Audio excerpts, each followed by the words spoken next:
සමහරු කියනවා අපේ ගෙදර හාමුදුරුවනේ එළි වෙනකම් පිරිත්ලු. කවුද? රේඩිය. අපි අහන පිරිත් නිදි මරන්න පිරිත් අහනවද? පිරිත් දාලා බුදි. සමහරු කියනවා දවසම බෞද්ධයක දාලාලු තියෙන්නේ. ඔය අහපු බණ ගොඩවල් හැටියට. මෙලහට ඔහොමනම් වෙන්න හේතුවක් නැහැ. මේ බණ මඩුවේ කියලා තියෙන බණවල හැටියට මේ වයසක අම්මලා ටික නොහිටින්න මෙතන 15ක්වත් නැහැ. හැබැයි අහලා බලනකොට මේ පන්සලේ දායකයෝ ඇති බර කාලයක් ඉඳන්නේ. මාස්පතා දන් දෙනව ඇති. දායකයෝ තිරිසන් වගේ හැදිලා හාඳුරන්ට දන් දුන්නට වඩා තියෙනවා. ඔය පාංශකූල කරගන්න උමනාවට දායකකම් කරන්න එපා. පාංශකූල පිරිමහ ගන්න දායක සභාවට බැඳෙන්න ඕනද? එහෙම තේරුමක් නැහැ. මේක අවබෝධ කරගන්න. කාලෙකින් හම්බෙච්ච මනුෂ්‍ය ආත්ම භාවයේ තුල පින්නතුනේ හොඳ සත්පුරුෂෝ විදිහට ඉන්න. හෙට ඉඳන් දැන් මෙහි දාන්නේ තියෙන්නේ කොච්චර කාලයකට සැරයක්ද? හැම මාසෙම දාන්නේ තියෙනවද? මාස්පතා දාන්නේ කියනවද? මාස දෙකකට සැරයක්. ඒ කියන්නේ අවුරුද්දකට 6 පාරයි දාන්නේ තියෙන්නේ නේ. කවුදෝ උයාගෙන එන්නේ? එනවද දරුවෝයි බිරිඳයි ස්වාමියයි සේරම? මේ එනවද නායකයන්නේ? බිරිඳ දරුවෝ ස්වාමියා සේරම එනවද? මේ නායකහරුන්ගෙන් ඇහුවොත් මේ ප්‍රතාපවත් පැවිදි ජීවිතේ අපේ ඇඟිලි ගානටවත් නැතුව ඇති. අවුරුද්දකට 6 පාරයිනේ. මාස දෙකකට සැරයක් තියෙන දානේ. අම්මයි තාත්තයි දරුවෝ යන්නේ. එනකොට දරුවන්ට කියන්න පුතේ සෙරෙප්පු දෙක ගලවපන් ගේට්ටුව ගාමි. ඔව් උගන්නලා ඇත්තේ මං හිතන්නේ මේ වෙනකොට. ඒක තමයි අරුන් බයිසිකල් ස්තෝප්පෙන් නවත්තන්නේ. බාට ගලවන්නේ ලැබුම්ගේ උළුවස්ස ගාමි. මෙහෙනම් නැතුවේදී හැම. තෙරුවන් වැඩ ඉන්න භූමියට එන හැටි. මෙහෙම නෙමෙයි. තේ පන්සලට බාට දාගෙන එනවද නැද්ද කියන එක නෙමෙයි කතන්දරේ. සංසාරේ කවදනම් ආයේ තෙරුවන් වැඩ ඉන්න භූමියේ පය තියන්නද පින්නතුනේ. ඒක දරුවන්ට කියලා දෙන්න. පුතේ මේ යන්නේ තෙරුවන් වැඩ ඉන්න තැනකට. හාඳුරෝ ගාව ගන්න එපා මෙවට. මේ ඒක දරුවන්ට කියලා දෙන්න. සංසාරේ අපිට ආයේ තෙරුවන් ඉන්න තැනට යන්න හම්බෙන්නේ නැති වෙයි. හාමුදුරුවන්ට ආපු ගමන් දන ගහලා වඳින්න. සමහරක් කොල්ලෝ බයිසිකල් ලැබිලා හෝන් ගහනවා ආවා කියන්න. තියෙන හැඟීම ඉස්සර අපේ අම්මලා එහෙමද? ඒක හැදෙන්න ඕනේ. දරුවන්ට ධර්මය අවබෝධ වෙන්න ඕනේ. දරුවන්ට පොඩි කාලේ ඉඳන් තේරෙන්න ඕනේ මේකේ වටිනාකම. එතකොට පව් කරන්නේ. දාන ටික දරුවොත් එක්ක ගෙනල්ලා දරුවොත් එක්කම බෝමලුව අමදින්න පිං සිද්ධ වෙන්නේ නැද්ද? බැරිකමද නොකරනකමද? නොකරනකමනේ. චෛත්‍ය මලු අමදින්ට දාන ටික දීලා වැඳලා යන්න. ඕවා වෙන්න ඕන දේවල් අපේ. මොකද දැන් ওই පැයක් ඕකට ගත කරන්න බැරි කෝටි ගාණක් පාඩු වෙනවද ওই පැයට? දැන් කොයි මෙච්චර කාලයක් වෙලාවක් නැහැ කියලා වෙල් වලට බත් අදිනවා වගේ සමහරු දන් අරන් යනව නේද? අරන් ගියා තොක් ගාලා තිබ්බා බහුව ගියා. එහෙම දන් අදින්න එපා. ආන්දුරලා කණ්ඩ බොණ්ඩ නැතුව මහන්නා නෙමෙයි එහෙම දන් දෙන්න. ඔයත් පින්දාම් කරගන්න ඕනේ. දරුවෝ ටික හදා ගන්න ඕනේ. එහෙමයි කියලා හාඳුරලත් එක්ක වෛර බඳින්න එපා. හාඳුරලගේ සිල් හොයන්න යන්න එපා. අපේ නායකහරනේ සමහර මිනිස්සු ඉන්නවා මිනිස්සුන්ට රකින්න බැරි සිල් හාඳුරලා ලව්ව රැක ගන්නවා. බුදුහාමුදුරුවෝ ගන්නොන මුඩකෝ මහනොන පත්ත චීවර දාරකෝ මහනෝ. තට්ටේ බෑවට පාත්‍රා සිවුරු දරුවට හාඳුරලා වෙන්නේ නැහැ. මේ නායකහරලා මේ කරන කැපකිරීම.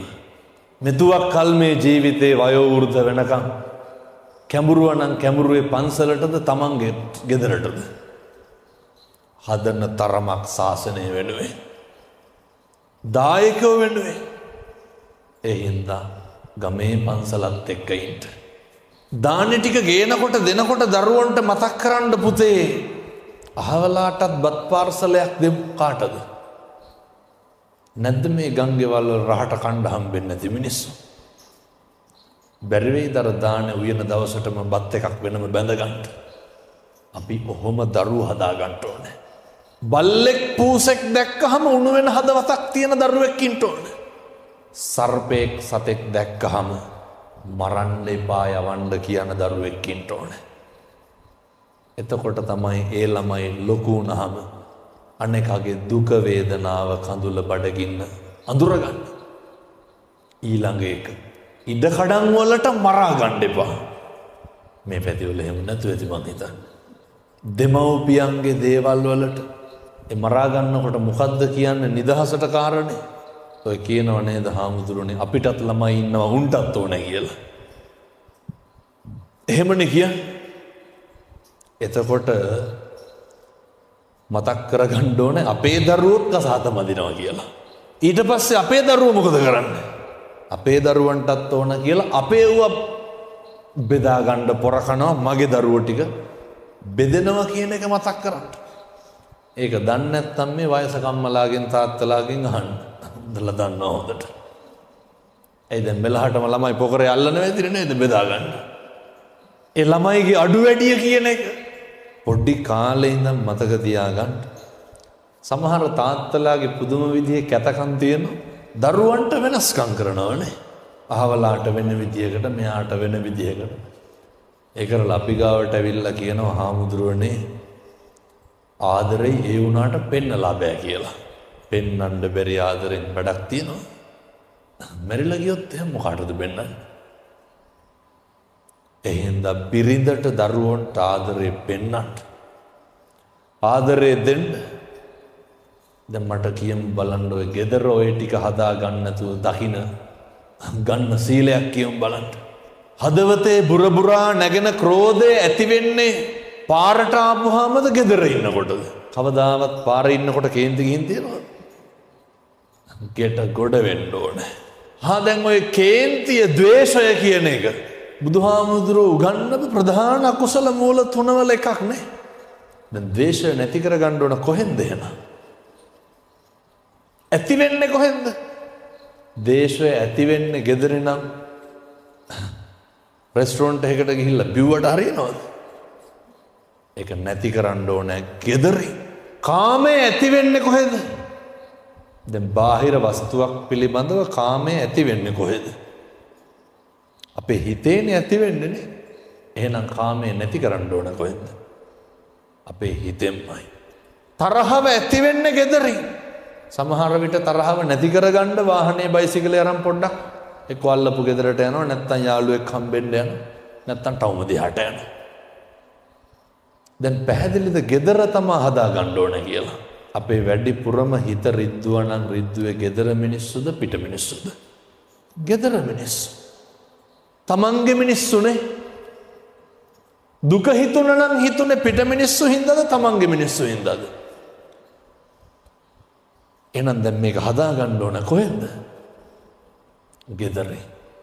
ගෙදරින් හදා ගන්න නම් පින්නතුනේ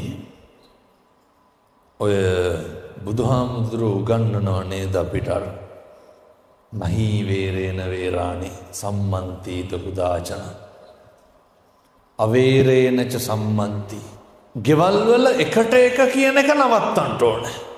මේ පැතිවලත් අර එකට එක කියනවද? සමහර තාත්තලා කියනව නේද කට තලනවා කට වහපිය කියලා. ඇයි? ආයෙත් අපේ අම්මලා ඒකටම හරියනවද?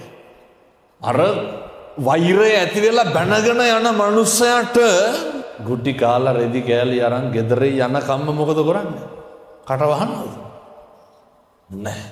වෛරය නැති කරන්න පුළුවන් මෛත්‍රියෙන් පින්නතුනි. දැන් ආහාරෙන් කුණු හරපෙන් බැනගෙන එනකොට මෙහෙන් කිව්වට වැඩක් නැහැ. සියලු සත්‍යෝ සූපත් වේවා නිදුක් වේවා කියලා බිරිඳ මෛත්‍රී කරනවට වැඩක් තියනවද? එව්වා මේ හිටි අඩිය කරන්න පුළුවන් එව්වා නෙමෙයි. කැත පුරුදු අපේ මොනවාද හිටි අඩිය කරනවනේ. සම්මජාතියකට පන්සලකට එන්නේ නැහැ. පිරිතාලේ ලේවමනේ දානවා කියලා දැනගත්තා මෙහි ඇවිල්ලා බෝධි පූජා වලට පඳුරු ගැට ගන්නවා. මේ පැත්තේ නම් එහෙම නැතුව ඇති.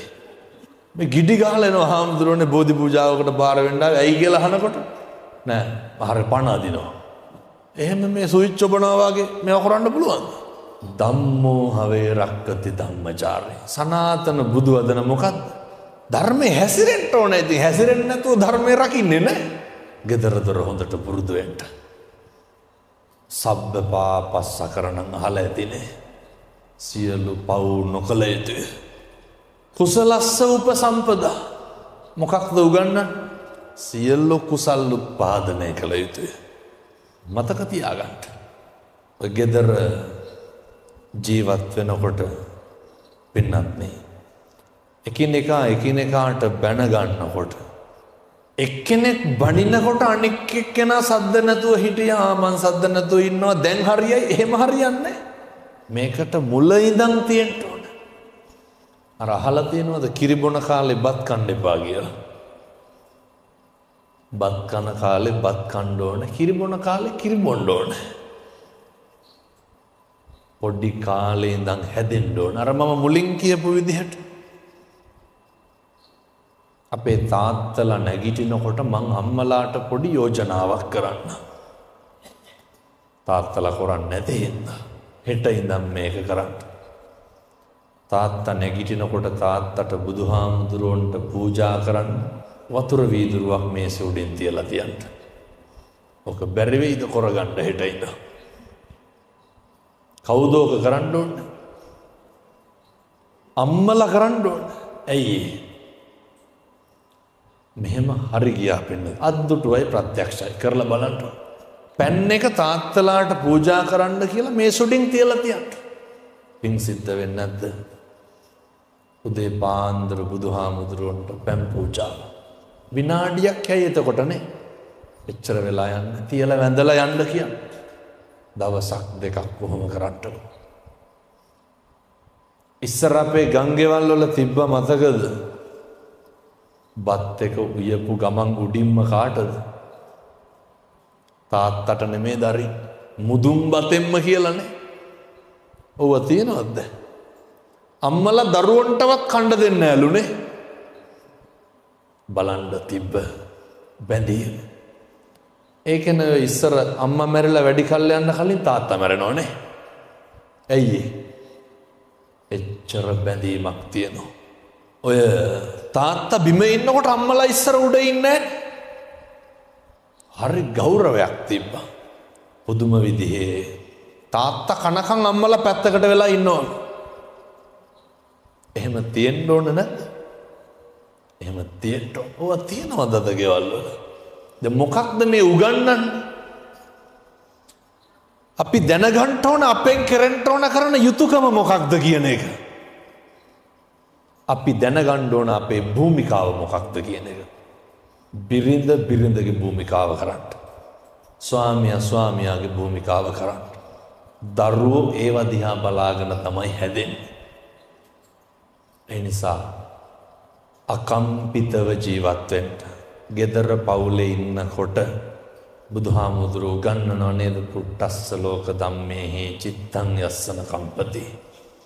අසෝකං විරජංකේම මංගල කාරණාවල උගන්න ඉන්ද්‍රකීලයක් වගේ ඉන්න මොනාටද මේ ලෝකේ හැම එකක්ම වෙනස් වෙනවා. නින්දාව එන්නේ ප්‍රශංසා කරන මිනිස්සුන්ගේ. අපිට හොඳක් නොකියපු මිනිස්සේ කවදාවත් බනින්න නැතුව ඉඳලා තියෙනවා. බනින්නේ කවදා හරි හොඳ කියපු කෙනෙක්. ඒක දැනගෙන ජීවත් වෙන්න. ජීවිතේ හැමදාම සැප තියෙන්නේ නැහැ. දුකටපත් වෙන්නේ නැද්ද? දුකටපත් වෙනවා. හැමදාම කීර්තිය තියෙන්නේ නැහැ. නින්දාව එනවා. හැමදාම ලාභේ තියෙන්නේ නැහැ. මට අලාභේ එනවා කියලා දැනගෙන ජීවත් වෙන්න. දරුවෝ කියන්නේ සම්පතක් නේ. බුදුහාමුදුරුවෝ ගන්නනවානේ පුත්තාවත්තු මනුස්සා. දරුවෝ කියන්නේ හොඳ ලාභයක්. ඒ තුලින් කවදා හරි අලාභයක් වෙන්නේ නැද්ද? ඒ තුලින් කවදා හරි දුකක් ඇති වෙන්නේ නැද්ද? ඔය වයසක අම්මලාගෙන් තාත්තලාගෙන් අහන්න.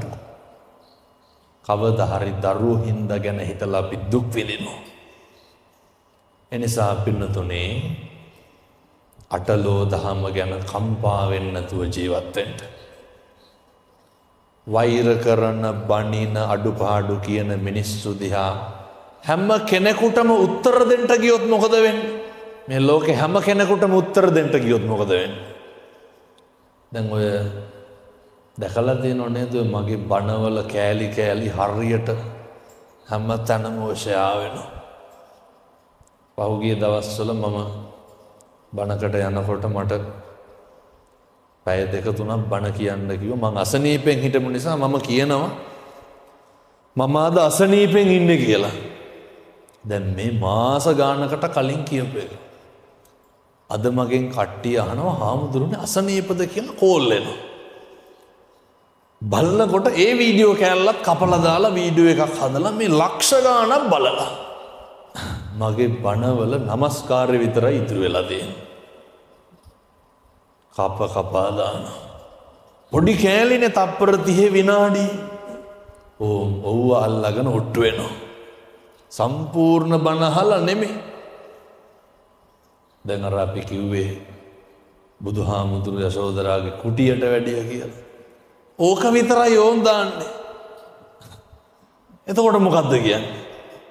ආයිති පද හදන්න අපේ අම්මලා තාත්තලා තර සම්පූර්ණ දේශනාව අහපු ඔය ඇත්ත දන්නවනේ. අර කියන්නේ මං කියනවා බුදුහාමුදුරුව කුටියට වැඩිය යශෝදර ඇඬුවා. ඔච්චරයි යන්නේ. එතකොට මිනිස්සු කියනවා මේ හාමුදුරුව මොනවාද මේ කියන බණ කියලා. අහලද? නෑ. අපේ අම්මලා ගෙදර රේඩියෝ එක දාගෙන බණ ඇහුවා වගේ. ඇහෙන ටික විතරයි. ඒ නිසා මතක තියාගන්න ධර්මය හරි විදියට හරි තැනින් තේරුම් ගන්න.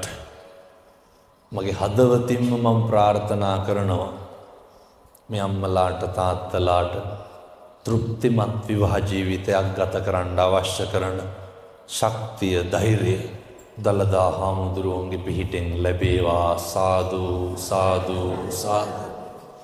පින්නත්නි ගෙදර ජීවත් වෙනකොට ඉන්නකොට දැන් මේ කටින පිංකම් කාලෙනේ. කටින පිංකම් මේක ගැන කියනවා හොඳ බණක්. ඔය ඉස්සර 60යි ජාතික රූපවාහිනිය. මේ කටින සනකෙලි වෙලා තියෙන්නේ. මතක තියාගන්න. කටින සිවුර වඩම්මනකොට ඒ බන්දේසියට රුපියල් 50ක් දාලා වැන්දට කටිනානිසංස හම්බෙන්නේ නැහැ. කටින පිංකම දවසේ ගෙනල්ලා කපුරුකේ කොස්සක් එල්ලුවට කටිනානිසංස හම්බෙනවද? එහෙමනම් ඉතින් බැරියයි මේක කරන්න. මේක මේ සල්ලිත් එක්ක කරන්න පුළුවන් එකක් නෙමෙයි. දන්නෙත් නෑ කටිනානිසංස කියන්නේ කණ එකක්ද බොන එකක්ද කියලා. වස්තුම් මාසයේ පුරාවටම සම්බුද්ධ ශාසනයෙන් කැප වෙලා තියෙන්න ඕන. කොහොමද ඒ කැපවීම කරන්න ඕන? ශාසනය උදෙසා කරන පූජා මනෝපුබ්බංගමා ධම්මා. මනස පූර්ව වෙන්න ඕන. අප්‍රමාණ හැඟීමකින් කටයුතු කරන්න ඕන. මේ උතුම් කටින චීවර යකරන්ට පූජා කරන්න මේ වස්තුම් මාසේ භික්ෂුන් වහන්සේලාට කැඳ අවුල් පට්ටික පිළිගන්නන්ට දරුවොත් එක්ක එන්න මම පොඩි යෝජනාවක් කරන්නම්. තව කල් තියෙන හින්දා කටිනට පේවෙන්න. කටිනේ දවසට වඳිනකොට වැඳ ගන්නකොට මොකක්ද හිතෙන්න ඕනේ? මම කටිනේ වෙනුවෙන් මේ දේ කරා. කටිනේ වෙනුවෙන් මම කුණු හරපයක් නම් කිව්වේ නෑ. වස්තුම් මාසයේ වචනයෙන් මම සංවර වුණා. එහෙමයි වෙන්න ඕන. තථාගතයන් වහන්සේට ආමිසයම නෙමෙයි. උන්වහන්සේගේ ධර්මයට අනුව ජීවත් වෙමු.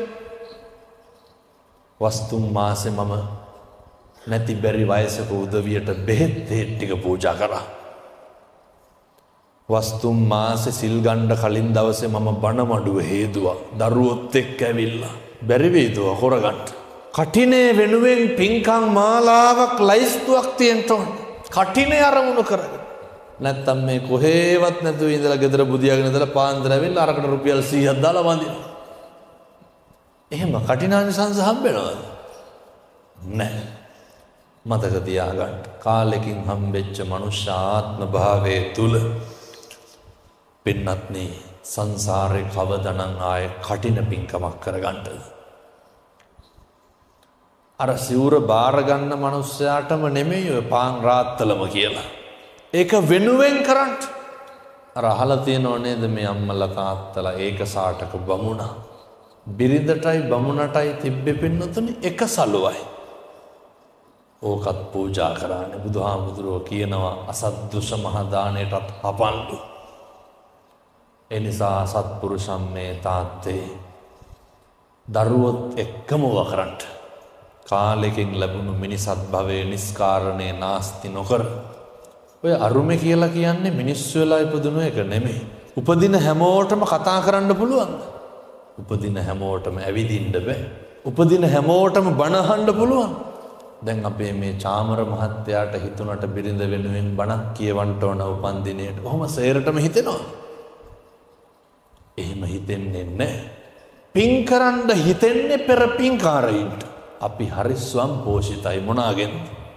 මනුෂ්‍ය සම්පත්තිය, ශන සම්පත්තිය, හොඳ හිත, කුසල සිතුවිලි එමටමයි. ඒ නිසා ඕකෙන් හොඳට වැඩ ගන්න. ප්‍රාර්ථනා කරගන්න වැඳගෙන සංසාරේ නොබෝ කාලෙකින් චතුරාර්ය සත්‍ය අවබෝධ කරගන්න මේ පින් හේතු වාසනා වේවා.